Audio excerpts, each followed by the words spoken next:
नमस्कार दोस्तों, स्वागत है आपका हमारे YouTube चैनल जीके राजस्थान पर। आज हम मनोविज्ञान के कुछ स्रोतों की मदद से बुद्धि यानी इंटेलिजेंस की इस पहेली को परत दर परत समझने की कोशिश करेंगे। हम इसकी परिभाषा से लेकर इसके अलग अलग सिद्धांतों तक जाएंगे और ये भी जानेंगे कि इसे IQ जैसे नंबर में मापना कितना सही है। और हाँ, आखिर में हम बात करेंगे EQ की, यानी इमोशनल इंटेलिजेंस। ये क्या है और क्यों कहा जाता है कि आज की दुनिया में ये IQ से भी ज्यादा जरूरी है। तो चलिए शुरू करते हैं। तो सबसे पहले परिभाषा पर ही आते हैं। मनोवैज्ञानिक बुद्धि को देखते कैसे हैं? क्या इसकी कोई एक पक्की परिभाषा है जिस पर सब सहमत हो? यही तो सबसे दिलचस्प सवाल है और इसका सीधा सा जवाब है नहीं। नहीं। बिल्कुल नहीं। बुद्धि की कोई एक ऑफिशियल परिभाषा नहीं है। हर मनोवैज्ञानिक ने इसे अपने अपने चश्मे से देखा है। अच्छा। जैसे एक विचारक थे रॉस, उन्होंने कहा कि नई परिस्थितियों में सोच समझकर ढल जाना ही बुद्धि है। अडाप्ट करना। लेकिन एक और विचारक हैं, टर्मन। वो तो कहते हैं कि बुद्धि अमूर्त विचारों के बारे में सोचने की योग्यता है। हाँ, ये दोनों बातें तो मुझे काफी अलग लग रही हैं। एक तरफ है व्यवहारिक होना, मतलब स्ट्रीट स्मार्ट होना, सही। और दूसरी तरफ है अमूर्त सोच, जो एक दार्शनिक या साइंटिस्ट करता है। ये तो एकदम अलग अलग चीजें हैं। आपने बिल्कुल सही पॉइंट पकड़ा और यही इस विषय की खूबसूरती है। ये परिभाषाएं एक दूसरे को काटती नहीं है, बल्कि पजल के अलग अलग टुकड़े जोड़ती हैं। मतलब ये कि कोई कह रहा है बुद्धि प्रैक्टिकल है, तो कोई कह रहा है कि वो अकादमिक है। बर्ट जैसे मनोवैज्ञानिक कहते हैं कि ये सही फैसला लेने, समझने और तर्क करने की योग्यता है। तो असल में बुद्धि इन सबका एक मिला-जुला रूप है, जिसमें आप ढलते भी हैं, तर्क भी करते हैं और अमूर्त सोच भी रखते हैं। ओके, तो बुद्धि कोई एक चीज नहीं बल्कि एक तरह का टूल बॉक्स है। बिल्कुल। और ये टूल बॉक्स हमें मिलता कहाँ से? मतलब क्या ये पैदाइशी होता है या हम इसे सीखते हैं? देखिए, हमारे स्रोत बताते हैं कि इसका एक बड़ा हिस्सा हमें विरासत में मिलता है, हमारी जीन से। ये एक जन्मजात शक्ति है। लेकिन ये पत्थर की लकीर नहीं है। इस पर हमारे माहौल का, हमारी परवरिश का, हम कैसे स्कूल में पढ़े हैं, इन सब का भी बहुत गहरा असर पड़ता है। इसका विकास जन्म से शुरू होता है और आमतौर पर किशोरावस्था तक चलता रहता है। तो अगर ऐसा है तो इसका मतलब ये हुआ कि कोई एक तरह की बुद्धि नहीं होती होगी। बिल्कुल। अगर मैं गणित में अच्छा नहीं हूं तो इसका ये मतलब तो नहीं कि मैं बुद्धिमान नहीं हूं। हो सकता है मेरी बुद्धि किसी और तरह की हो। आपने एकदम सही समझा। मनोवैज्ञानिक थॉर्नडाइक और गैरेट ने इसी बात पर जोर दिया। उन्होंने बुद्धि के 3 मुख्य प्रकार बताए। 3 प्रकार? हाँ। पहला है मूर्त बुद्धि, जिसे हम प्रैक्टिकल इंटेलिजेंस भी कह सकते हैं। अच्छा, ये क्या है? इसे आप हाथों की बुद्धि कह सकते हैं। इसका सीधा संबंध मशीनों और औजारों से होता है। वो लोग जो घड़ी या गाड़ी का इंजन आसानी से खोलकर ठीक कर देते हैं, हाँ, मैं जानता हूँ ऐसे लोगों को। उनमें यही बुद्धि होती है। जैसे कुशल कारीगर, इंजीनियर, मैकेनिक, ये सब इसके सबसे अच्छे उदाहरण हैं। ओके, तो ये करके सीखने वाली बुद्धि हो गई। और बाकी 2 कौन सी हैं? दूसरी है अमूर्त बुद्धि, यानी एब्स्ट्रैक्ट इंटेलिजेंस। ये सोचकर सीखने वाली बुद्धि है। जैसे? विचार, वकील, डॉक्टर, दार्शनिक, चित्रकार, इन सब में ये बुद्धि ज्यादा होती है। ये वो लोग हैं जो घंटों तक किसी एक आइडिया या समस्या पर सोच सकते हैं। और तीसरी और शायद आज के दौर में सबसे जरूरी, वो है सामाजिक बुद्धि, सोशल इंटेलिजेंस। ये तो नाम से ही साफ है, लोगों से जुड़ने की कला। बिल्कुल। ये समझने की क्षमता कि सामने वाला क्या सोच रहा है, क्या महसूस कर रहा है, और उसके हिसाब से खुद को ढाल लेना, जैसे कोई बड़ा नेता या कोई व्यवसायी या सामाजिक कार्यकर्ता। सही बात है, उनमें एकेडमिक ज्ञान शायद कम हो, लेकिन लोगों से जुड़ने की जो कला होती है वो कमाल की होती है। तो थॉर्नडाइक के हिसाब से वो भी एक तरह के जीनियस हैं। ये तो बहुत ही दिलचस्प है। इसने तो बुद्धि को देखने का मेरा पूरा नजरिया ही बदल दिया। चलिए अब जरा और गहराई में उतरते हैं। इन अलग अलग बुद्धियों की बनावट को समझाने के लिए क्या सिद्धांत, मतलब क्या थियरीज हैं? यहाँ से कहानी और भी मजेदार हो जाती है। बुद्धि को समझने की कोशिश एक पहेली सुलझाने जैसी रही है। शुरू में मनोवैज्ञानिक एक मास्टर की ढूंढ रहे थे। मास्टर की? हाँ, वो एक अकेली चीज जो बुद्धिमानी को पूरी तरह समझा सके। इसी खोज में सबसे पहले बिने जैसे मनोवैज्ञानिक आए। उन्होंने कहा कि बुद्धि बस एक ही तत्व है, एक जनरल पावर जो हर काम में इस्तेमाल होती है। लेकिन ये तो सुनने में ही बहुत सरल लग रहा है। मतलब क्या ये थ्योरी चल पाई? नहीं, बिल्कुल नहीं। जल्दी मनोवैज्ञानिकों को लगा कि मामला इतना सीधा नहीं है। तब आए स्पीयरमैन 1904 में।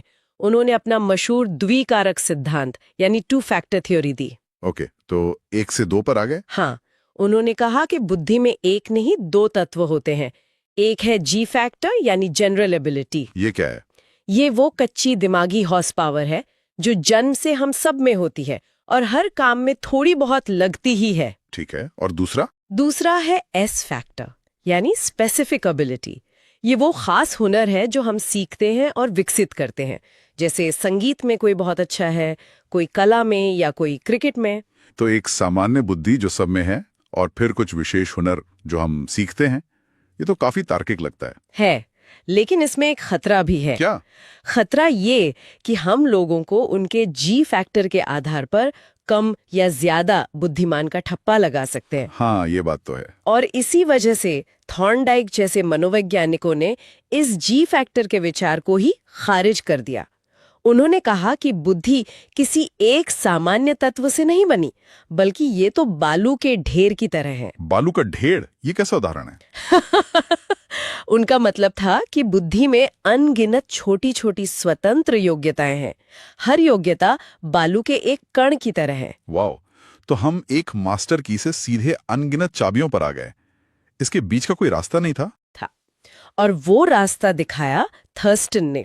उन्होंने कहा कि बुद्धि ना तो एक मास्टर की है, ना ही अनगिनत चाबियों का ढेर। तो फिर क्या है? बल्कि ये कुछ मुख्य मानसिक योग्यताओं की एक टीम है, एक चाबियों का गुच्छा।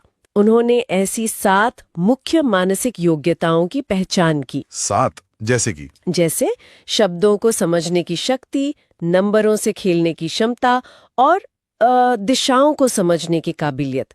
उनके हिसाब से इन्हीं 7 शक्तियों की टीम मिलकर हमारी बुद्धि बनाती है। ठीक है, अब तस्वीर थोड़ी साफ हो रही है। सफर एक तत्व से शुरू हुआ, फिर 2 पर आया, फिर अनगिनत और अब 7 की एक टीम। ये विकास यहीं रुक गया या किसी ने इसे और भी जटिल बनाया? ओह, इसे बहुत ज्यादा जटिल बनाया गया। गिलफर्ड नाम के एक मनोवैज्ञानिक ने 1967 में बुद्धि का एक 3D मॉडल पेश कर दिया, एक क्यूब की तरह। 3D model? हाँ, और उन्होंने कहा कि बुद्धि के 120, फिर 150 और बाद में 180 अलग-अलग पहलू हो सकते हैं। 180? ये तो बहुत ज्यादा है। इसे आसान भाषा में कैसे समझ सकते हैं? चलिए इसे एक किचन के उदाहरण से समझते हैं। किचन, ठीक है, बताइए। गिलफर्ड के हिसाब से हमारा दिमाग एक किचन है। पहली चीज है विषय वस्तु, यानी आपके पास क्या सामग्री है, सब्जियां हैं, मसाले हैं या कुछ और। ठीक है, सामग्री आ गई। अब आती है संक्रिया, यानी आप उस सामग्री के साथ करते क्या हैं। उसे काटते हैं, भूनते हैं या याद करके रख लेते हैं, यानी आपका दिमाग उस जानकारी को प्रोसेस कैसे करता है। और आखिर में आता है उत्पाद, यानी जो डिश बनकर तैयार हुई, उस प्रोसेसिंग का नतीजा क्या निकला, कोई नया आइडिया, कोई फैसला या किसी समस्या का हल। गिलफर्ड ने इन तीनों के अलग अलग कॉम्बिनेशन से 180 तरह की मानसिक योग्यताएं बता दी। वाह! किचन का ये उदाहरण कमाल का है। इसने 180 जैसे बड़े नंबर को भी समझने लायक बना दिया। लेकिन इन सब सिद्धांतों के बाद भी ऐसा लग रहा है कि हम अब भी दिमागी और अकादमिक क्षमताओं के आसपास ही घूम रहे हैं। सही कह रहे हैं आप। क्या किसी ने इस दायरे को तोड़ने की कोशिश की? बिल्कुल की, और वो थे हेवर्ड गार्डनर। 1983 में अपनी किताब फ्रेम्स ऑफ माइंड से उन्होंने बुद्धि की पूरी दुनिया में एक तरह से भूचाल ला दिया। ऐसा क्या कहा उन्होंने? उन्होंने कहा, हम बुद्धि को बहुत संकीर्ण नजरिए से देख रहे हैं। बुद्धि सिर्फ वो नहीं है जो स्कूल के इम्तिहान में काम आए। उन्होंने बहुबुद्धि सिद्धांत दिया और कहा कि बुद्धि कम से कम 9 तरह की होती है। 9 तरह की? हाँ, इसमें musical intelligence, bodily kinesthetic intelligence, मतलब जो एक डांसर या खिलाड़ी में होती है। बिल्कुल, और इंटरपर्सनल इंटेलिजेंस यानी लोगों को समझने की क्षमता, ये सब भी शामिल था। गार्डनर ने पहली बार बुद्धिमानी को क्लासरूम से बाहर निकालकर असली दुनिया में लाकर खड़ा कर दिया। कमाल है। तो हमने ये देख लिया कि बुद्धि को लेकर सोच कितनी विकसित हुई है, लेकिन इन सब थियरीज के बाद सवाल ये उठता है कि हम इसे मापते कैसे हैं? ये IQ स्कोर, ये सब क्या है? ये बहुत जरूरी सवाल है। बुद्धि को मापने की कहानी भी बड़ी दिलचस्प है। इसकी शुरुआत हुई 2 कॉन्सेप्ट से। एक वास्तविक आयु यानी आपकी असली उम्र, और दूसरी मानसिक आयु यानी आपका दिमाग किस उम्र के बच्चे के बराबर काम कर रहा है। अच्छा। इन्हीं दोनों के आधार पर IQ का फॉर्मूला बना। IQ = मानसिक आयु बटे वास्तविक आयु गुणा 100। और ये टेस्ट सबसे पहले किसने बनाया? सबसे पहला बुद्धि परीक्षण 1905 में फ्रांस में एल्फ्रेड बिने ने किया था। ये 3 से 15 साल के बच्चों के लिए था। बाद में 1916 में अमेरिका की स्टैनफोर्ड यूनिवर्सिटी में टर्मन ने इसमें सुधार किया, जिसे स्टैनफोर्ड बिने परीक्षण कहा गया। तो क्या ये परीक्षण सभी के लिए एक जैसे होते हैं? मतलब पढ़े लिखे और अनपढ़ लोगों के लिए भी? नहीं, परीक्षण 2 तरह के होते हैं। एक शाब्दिक वर्बल, जिसमें शब्दों का इस्तेमाल होता है, ये पढ़े लिखे लोगों के लिए है। और दूसरा अशाब्दिक नॉन वर्बल, जिसमें शब्दों का इस्तेमाल नहीं होता, सिर्फ चित्र या आकृतियां होती हैं। इन्हें संस्कृति स्वतंत्र परीक्षण भी कहते हैं और ये अशिक्षित लोगों के लिए बहुत उपयोगी हैं। अच्छा, तो हमने ये देख लिया कि IQ को कैसे मापते हैं और इसका इतिहास भी जान लिया। लेकिन यहाँ एक बड़ा सवाल खड़ा होता है। हम सब ने ऐसे लोग देखे हैं जो अकादमिक रूप से तो जीनियस थे, लेकिन अपनी जिंदगी में या रिश्तों में बुरी तरह सफल रहे। इससे मनोवैज्ञानिकों को सोचना पड़ा, क्या हम बुद्धिमानी की पहेली का कोई बहुत जरूरी हिस्सा छोड़ रहे हैं? और शायद यहीं से EQ की कहानी शुरू होती है। बिल्कुल, आपने एकदम सही नब्ज पकड़ी है। 90 के दशक तक मनोवैज्ञानिकों को ये महसूस होने लगा था कि IQ सब कुछ नहीं है। जीवन में सफलता सिर्फ इस बात पर निर्भर नहीं करती कि आप कितने स्मार्ट हैं, बल्कि इस बात पर कि आप अपनी भावनाओं को कितना समझते और संभालते हैं। बिल्कुल। इसी सोच से भावनात्मक बुद्धिमत्ता, इमोशनल इंटेलिजेंस या EQ पे जन्म हुआ। ये शब्द पहली बार जॉन मेयर और पीटर सेलोवे ने इस्तेमाल किया, लेकिन इसे घर घर तक पहुंचाया डैनियल गोलमैन ने। उनकी 1995 की किताब से, जिसका शीर्षक ही था emotional intelligence, Why it can be better than IQ। जी हाँ। चलिए इसे एक असली दुनिया के उदाहरण से समझते हैं। मान लीजिए एक टीम में 2 मैनेजर हैं, दोनों का IQ बहुत ज्यादा है, दोनों अपने काम में माहिर है, लेकिन एक मैनेजर की टीम हमेशा तनाव में रहती है, जबकि दूसरे की टीम खुश है और कमाल के नतीजे देती है। क्या यहाँ EQ का अंतर है? बिल्कुल, यही EQ का जादू है। जो दूसरा मैनेजर है वो शायद अपनी टीम के सदस्यों की भावनाओं को समझता है। वो जानता है कि कब तारीफ करनी है, कब आलोचना करनी है और कैसे टीम का मनोबल ऊंचा रखना है। और ये क्षमता IQ से नहीं आती? नहीं, ये EQ से आती है। गोलमैन के अनुसार भावनात्मक बुद्धिमत्ता के 2 मुख्य हिस्से हैं। पहला है खुद को समझना। खुद को समझना, इसके क्या पहलू हैं? इसके 3 पहलू हैं। जी। पहला, अपने संवेगों को पहचानना, यानी ये जानना कि इस पल मैं कैसा महसूस कर रहा हूँ, गुस्सा, खुशी या घबराहट। दूसरा, अपने संवेगों का प्रबंधन करना, यानी अगर गुस्सा आ रहा है तो उस पर चिल्लाने के बजाय उसे सही तरीके से व्यक्त करना। और तीसरा, आत्म अभिप्रेरणा, यानी सेल्फ मोटिवेशन। ठीक है। और इसका दूसरा हिस्सा जो शायद उस सफल मैनेजर में था, वो है दूसरों को समझना। इसमें 2 सुपर पावर्स हैं। पहलू है परानुभूति यानी एम्पैथी। मतलब दूसरों के लिए अफसोस जताना? नहीं, सिर्फ अफसोस नहीं, बल्कि खुद को उनकी जगह रख कर ये महसूस करने की कोशिश करना कि वो किस दौर से गुजर रहे हैं। और दूसरी सुपर पावर है सामाजिक कौशल, यानी सोशल स्किल्स।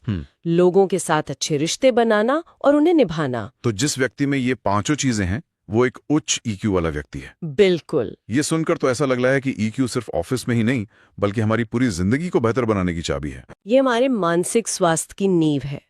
एक उच्च EQ वाला व्यक्ति तनाव और चिंता से बेहतर तरीके से निपट सकता है। वो रिश्तों को बेहतर ढंग से निभाता है और सबसे जरूरी, ये बच्चों के लिए एक अनिवार्य जीवन कौशल है, ताकि वे बड़े होकर एक ज्यादा संतुलित और सुखी जीवन जी सकें। हाँ, वे क्रोध और निराशा जैसी भावनाओं के गुलाम